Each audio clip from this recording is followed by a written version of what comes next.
everybody. Pete Bludworth with Corrections Unfiltered, the podcast for Corrections Beast Conversation. We're actually bringing two worlds together right now. I'm very, very fortunate to have Gary York, who is one, he's retired from working in corrections and in jails. He's a columnist for Corrections One, and does a lot of training, whether it's with the IACP or for training organizations. Gary is someone who's considered a subject matter expert. He even does expert witnessing. So I did a podcast with Gary not too long ago. We have a great relationship, and we want to be able to share our ideas and concepts. So let me bring Gary into the show. Gary, how you doing, sir? Hello, and thank you. It's very nice to be here again with you today. Thanks for the invite. Well, sir, I have a lot of respect for you, and you have really made such a positive impact by being truthful, by telling things the way that they are. I do follow you on your True Prison Stories podcast. I really appreciate the compelling stories you tell. You put it like it is, and it's an honor. It's an honor for me to have you right here on Corrections Unfiltered. So thank you for being here, sir. Well, and I appreciate Corrections Unfiltered because it's straight to the point. I always recommend Corrections Unfiltered for people that want to learn about training, better ways to train, better ways to survive in corrections. You do it all, you and your panel. It's a great place to get information from. Thanks, Gary. So we were talking about the public, and there was a podcast I did with Paul Raymond. He has PDR strategies, and he's trying to change the way prisons and jails communicate with the public. And he's saying, we have to take the narrative over. We've got to get the word out of how we actually operate without giving up the security secrets and all that kind of stuff. And he believes he has a way to do that. You and I had that conversation, that there's just these misperceptions out there when the public hears, things such as during COVID, it was the lockdowns and we were doing these different things, or they hear about the hole and there's all this stuff, and they watch movies like these great, wonderful things like Shawshank Redemption or Brubaker or the Green Mile. They have this perception of what prisons are, and you and I both know that that's not the reality. Yes, I have a lot of people that have told me, why is there so much punishment in prison? Why are you locking down the inmates? And I have a lot of answers for that. And one of the things that people really seem to misunderstand is discipline versus punishment. We do not use lockdown as a punishment. We use it to protect the inmate population and protect the staff. For instance, if you're a police officer on the street and someone assaults somebody with a knife, what do? We arrest that person and we book them into the jail until we find out the truth. An investigation begins. We may end up in court. Charges may be dropped, and there may not be any charges. Well, the prisons and jails are no different. We're a city. We're a little city. And if I have an inmate that has a shank, which is a homemade knife, and that inmate is stabbing someone or hurting another inmate or an officer or civilian staff, we don't just leave them out in the open population. We have to lock them up and investigate. And we have what we call here in Florida administrative confinement, pending investigation. They could be in there for a while the investigation is going on.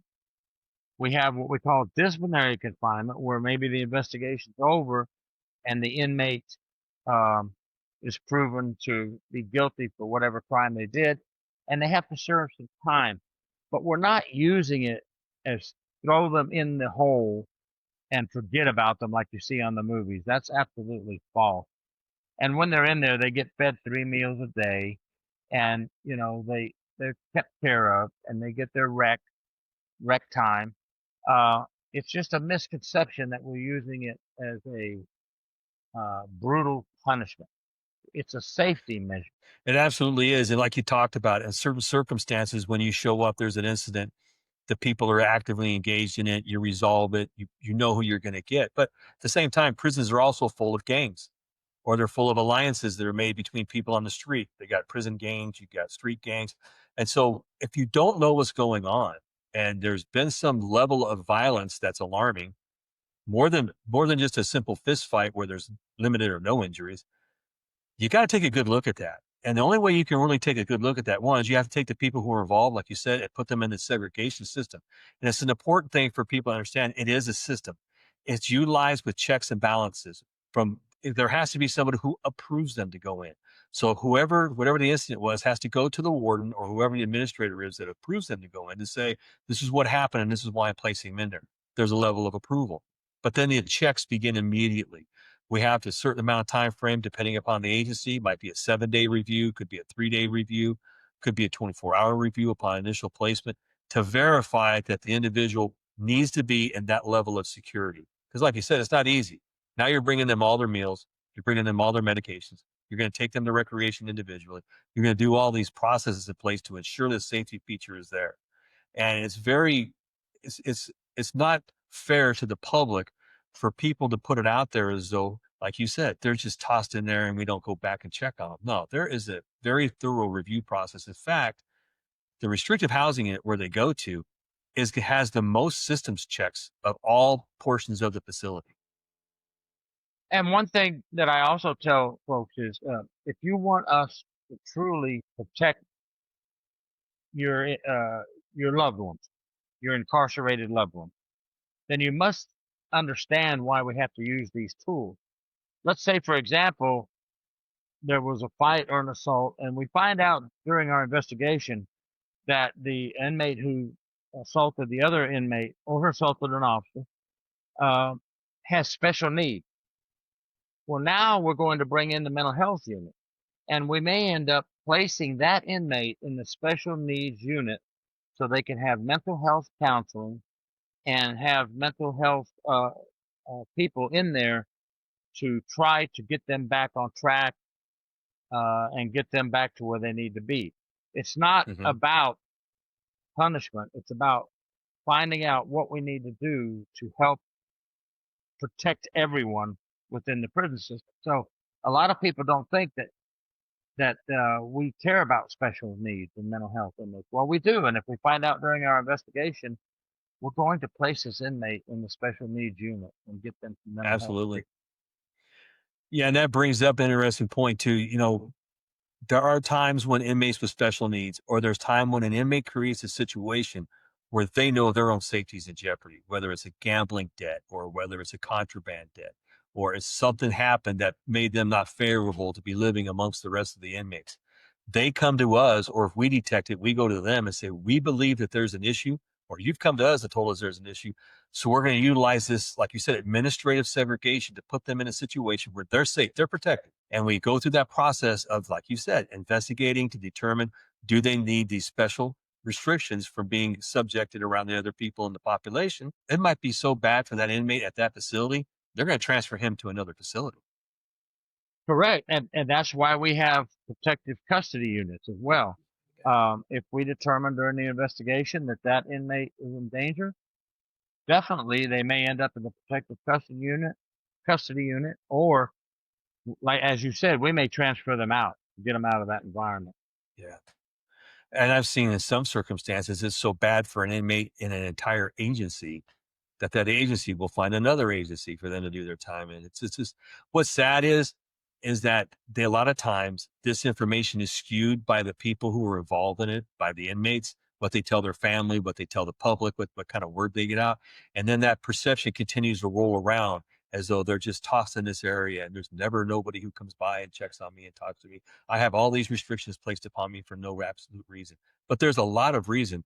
And I hope that by our conversation, the public's going to understand this is a heavily reviewed and a heavily involved process with these people. Like you said, if they need the mental health, they're going to get it. If they need medication and some types of medical treatment, they're going to get it. However, security processes are in place for their protection. And you talked about the discipline side. How does that discipline side work? Yes, I also tell people when they ask me, "Well, you guys punish them by uh, uh, discipline," and I say, "Well, wait a minute now. Discipline and punishment are two separate things." I said, "Look at your family. Do your children need structure and guidance to go on the right path?" Yes, my children, it's for them to have structure and guidance. We as adults, Don't we need sometimes a little guidance and structure to lead us on the right path? Do you think it's any different for the inmates? The inmates, if you don't give them guidelines and rules and some type of consequence for their bad behavior, what are we doing? We're just letting them run amok, and things will get very out of hand. We're going to have riots. We're going to have hostage situations. We're going to have deaths and bad injuries. This is Mhm. why we enforce discipline. So if they lose their canteen and privileges for a week, or they have to sit 3 days in a cell for discipline, at least we're trying to give them guidance and say, hey, here's the inmate rule book. You got to do what the inmate rule book tells you to do. And Mhm. you can't just do what you want.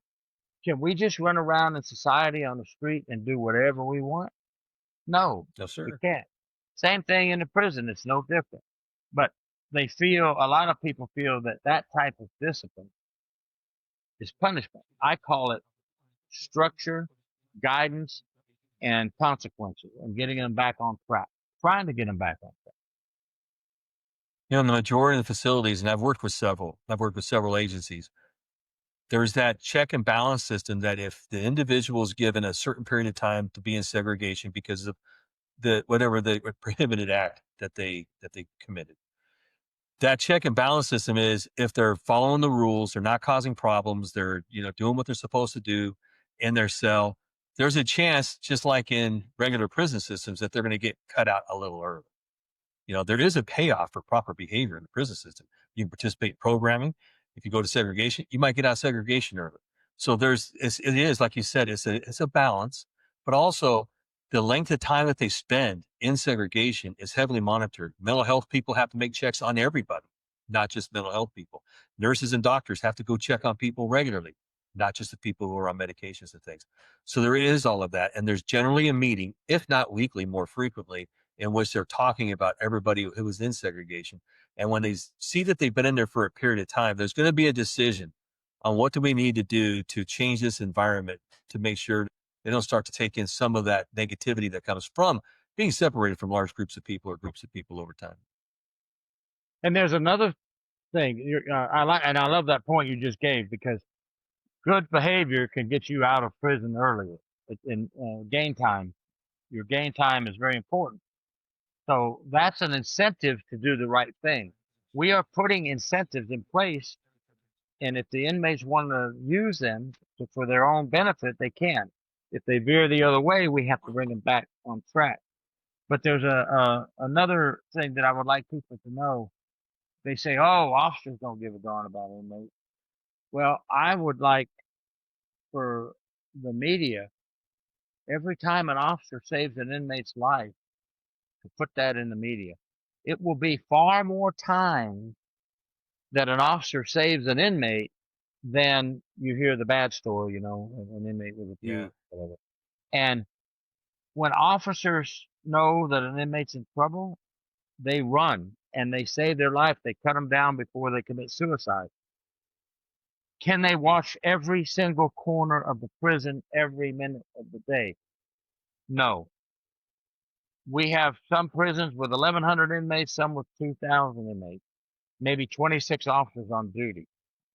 How can you watch every single corner? We try our best, and we have methods that we use to try to hit every area as many times as we can.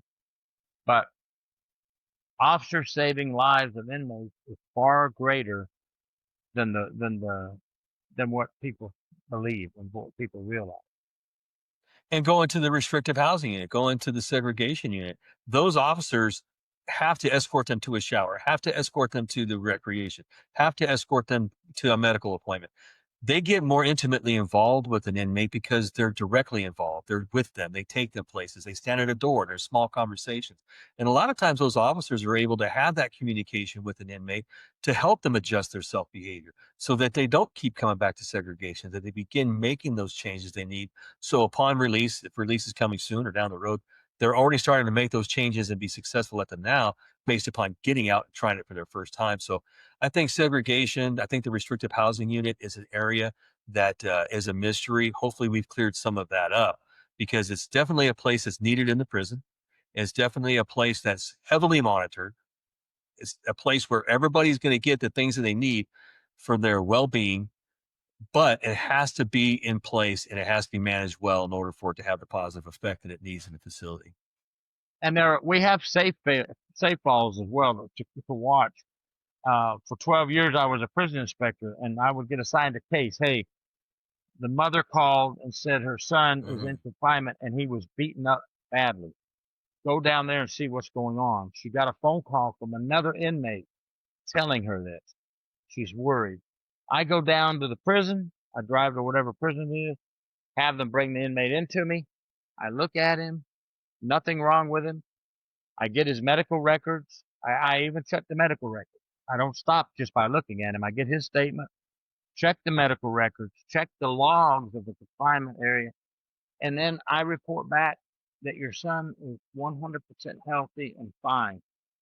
Um, the what the people on the street need to know is sometimes you're going to get a lot of false information for whatever reason they do that. Yeah, that happens. I've had to answer those phone calls too when the family member calls and says, I just talked to my son and I haven't heard from him in a week. And that's because of segregation. Based upon what he did, he only gets a phone call a week. And he told me that you guys have done these things or these things are happening to him. And it's a totally false statement. We have to do, like you said, you build credibility with that family to know, one, they can contact you, and two, you're a credible person who's going to go out and check on it and give them the information they need. Sometimes they take it great. I've had more mothers tell me, well, don't you worry. The next time I talk to him, I'm going to let him know. I've had the other conversations too. So No, I've had the same thing. They told me when I gave them the report, and I said the report will be on file in Tallahassee as well. And they say, thank you. Thank you so much for going out there and checking on him. And I yeah. appreciate it when they understand what we go through. Gary, another thing when we were talking about some things that take place in the prison that causes an inmate to go to segregation. And we were, when you walk up and let's say it's a fight and you see two guys, they've got injuries, had their hands up, they're the fighters. And we talked about with gangs and things. Sometimes you don't know the level of involvement and you don't know if this is something that's going to lead to bigger things. It's a very difficult situation for prison administrators because now you have to make a decision. How far do you have to go in protecting the inmates? One of the methods that I think is taken way out of context is when they say they lock that prison down for no reason. I can't think of anybody who just locks a prison down because they want to. It's done so that you could protect the situation and find out what's going on. And sometimes you need that broad broom to go through and you lock the place down and you immediately begin what you talk about, the investigative process. What do we have? How big is this? Is this something that's going to lead between races, between gangs? Is this something that's going to cause a bigger situation? And we need to be more careful. Have you had the same experience? Absolutely. We get information from an officer who was told by an inmate, don't come to work tomorrow. Right. I'm just giving you a hint. Don't come to work tomorrow. And the officer obviously says, hey, why do you say that? I'm just telling you, it won't be safe here tomorrow. And then we find out that there's allegations or rumors of gang violence going to happen or gangs are going to go against each other. Well, obviously, you're going to lock down the prison to investigate further because we sure don't want a gang riot on the compound and end up with injured people on both sides, uniform and inmate, maybe even a hostage situation. You have to lock down for the safety of everyone. And the public needs to know this is why we do lockdown, for the safety of everyone. As soon as we can find out what's really happening and get the situation under control, we'll stop the lockdown. Everything will be reopened. But it's for everyone's safety. And the key part to that is communication. So I've been involved with having to make a decision to lock this facility down. And it's not like you just wait till tomorrow, or we'll get to that after the holidays. You get on it immediately. And like you said, you have to investigate. So there's going to be people who will go out and walk the facility, talk with inmates, whether they're in your cell, talk to them, how you doing, how are things going. You're trying to work with inmates who normally will let you kind of share information with you in a respectful way. that this is a good thing that you're doing or this is a bad thing that you're doing. There's a whole process that immediately begins because, like you said, you don't want to be locked down for very long. It affects the inmates negatively as well as the staff because it brings a lot of workload on them. And so you want to make the best decision, but you got to make the right decision to open back up again. And there's so many reasons for a lockdown of the entire jail or prison. There's a threat that there's a gun that has been smuggled in. We got to find that gun. There's a threat that an escape is about to take place. We have to make sure we've got everything covered because escapes are not only dangerous to us inside, but the public on the outside. We have to protect the public. So we don't do this just because we think it's fun and oh how neat it's going to be to lock down. It's way more work than people believe. I've been involved in situations where the inmates misperceive what's going on. One situation was two individuals get into a fight in an area where a lot of windows could see it. One was darker skinned than the other. So the Hispanics and the blacks, prisons are segregated. If you didn't know, we just told you. The Hispanics and the blacks began fighting. We heard fight in the library, fight in the kitchen, fight on the rec yard. And we're wondering, why are all these fights starting? We got the fights taken care of. We put the inmates back in their cells and we're trying to figure out what's happening.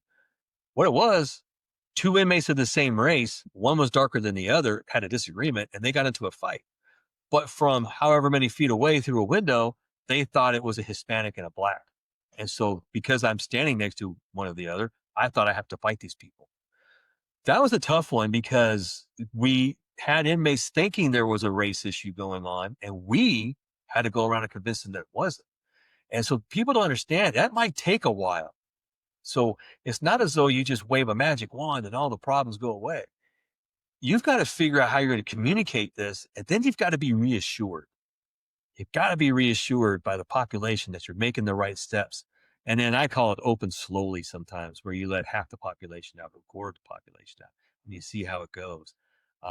So there is a process to lockdowns, but you're absolutely right. You're keeping the majority of people safe so you can make the best decisions possible. Well, another reason for lockdown is, fentanyl and all these drugs are killing a lot of inmates across our country right now. And when we have discovered an overabundance of contraband in our facility, we may lock down one dorm at a time, maybe half as you described, and we're going to go in and search for contraband and try to get these drugs and these weapons that are going to hurt other inmates, going to hurt staff members. And I tell people, listen, these lockdowns are all for the safety of everyone. That's the bottom line of everything we're talking about today.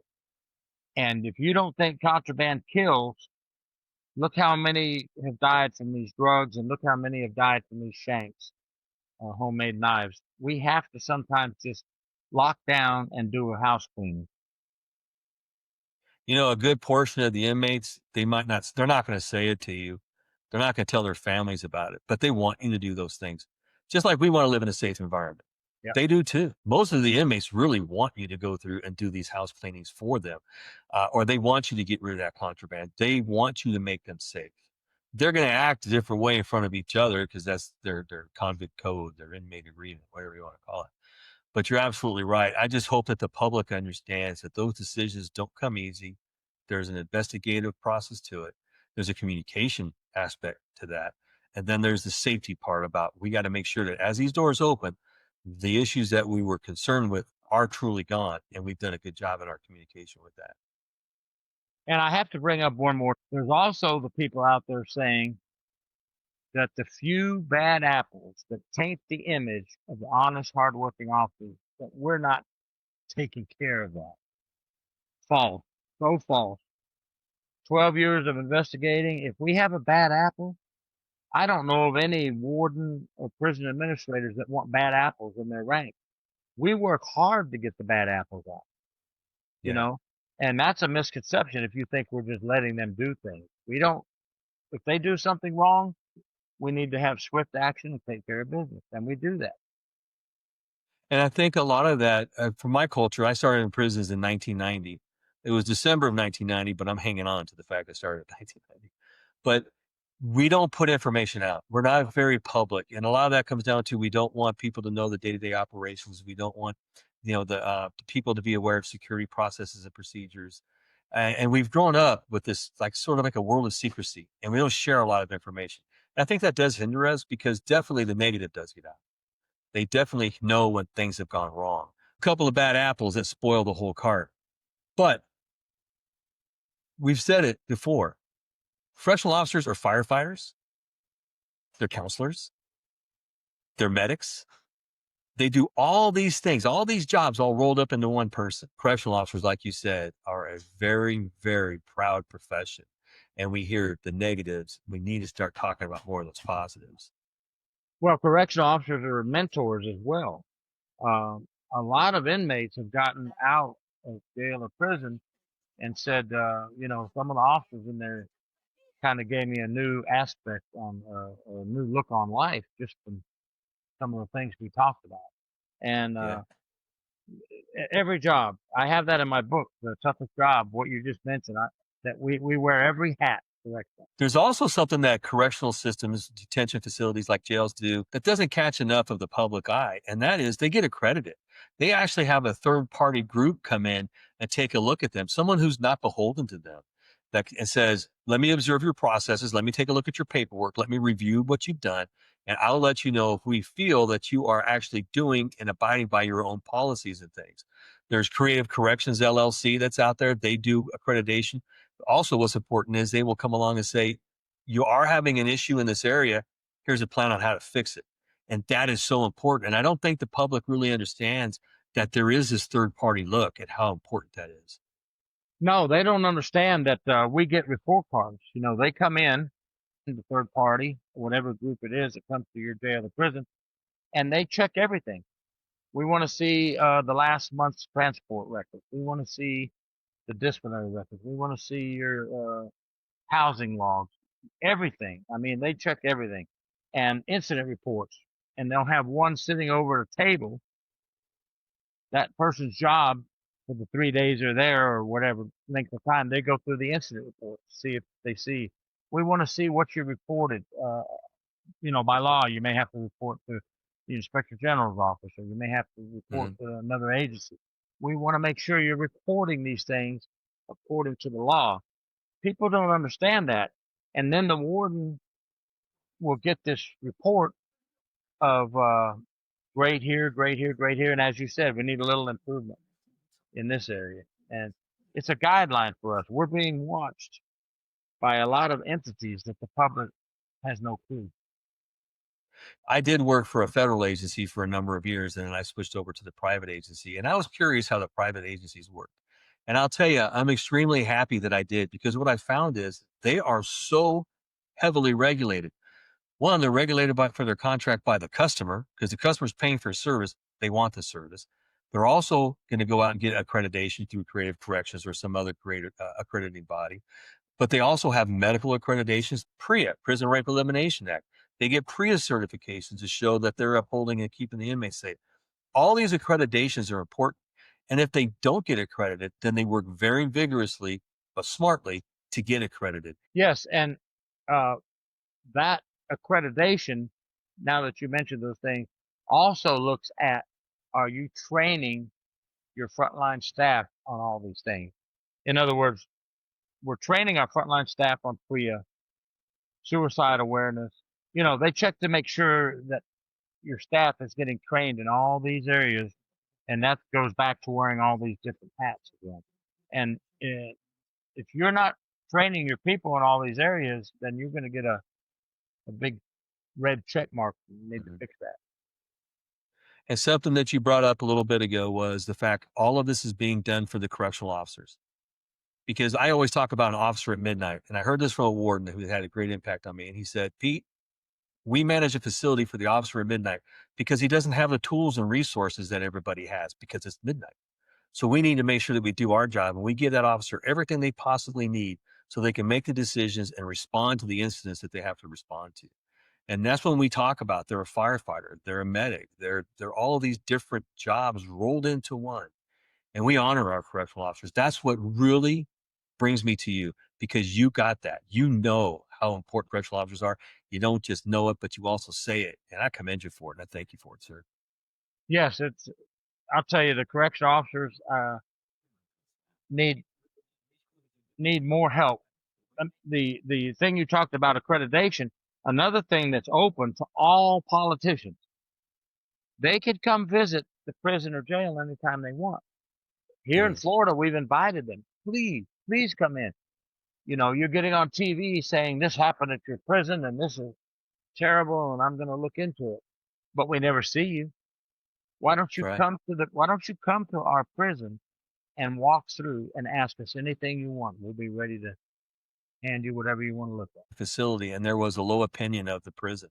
And I got a phone call from a state legislator, and they came and they walked it. They turned to me in a hallway and they said, "You got paint on your walls and the floors are shining." That's right. It's like this all the time. It's not like this just today. They were surprised. And like you said, well, we eliminated the myth. We eliminated the perception they had by bringing them in and letting them see the professionalism. Then they saw the officers wearing the uniforms with pride, communicating with the inmates in a professional manner and seeing the difficulty and the challenge that happens when you open up cell houses to go to rec. Now you got hundreds of people in the hallway. It's a different environment than they were perceiving. And they gave us a great rating. And I tell you, it actually changed the relationship between the agency and the legislature. I like to tell people, you think it's that bad for the inmates. I want you to know that the inmates, if you come look at the food service and the medical and the dental and what the officers do to try to protect them, they have a better environment than our military personnel that are deployed on combat or deployed to the field. They're not eating out of cups, and sleeping in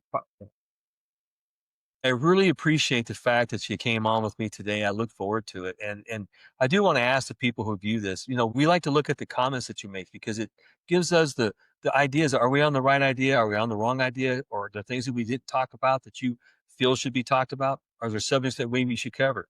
Gary has his podcast, The True Prison Stories. It's a great podcast. He really gets down to the point, talks about issues going on in corrections. We at Corrections Unfiltered, we do it this way where we just have conversations to try to talk about things to see if we can't get that message out there. I know for Gary, I know for me, we hope that you decide if you like our content, you're going to subscribe. We hope you hit the like button. Hope you give us comments because we want to build this. We want to build this audience up so that we can get the corrections information out there. So these perceptions are resolved and the staff members who work in these facilities go behind the walls, behind the fence, get the respect that they deserve. Gary, thank you so much. Thank you. And I want to thank all of the hardworking correctional officers out there. And I never forget the civilian staff. Thank you as well for all you do. We all have a hard job and a dangerous job. So keep your head on the swivel. Thank you.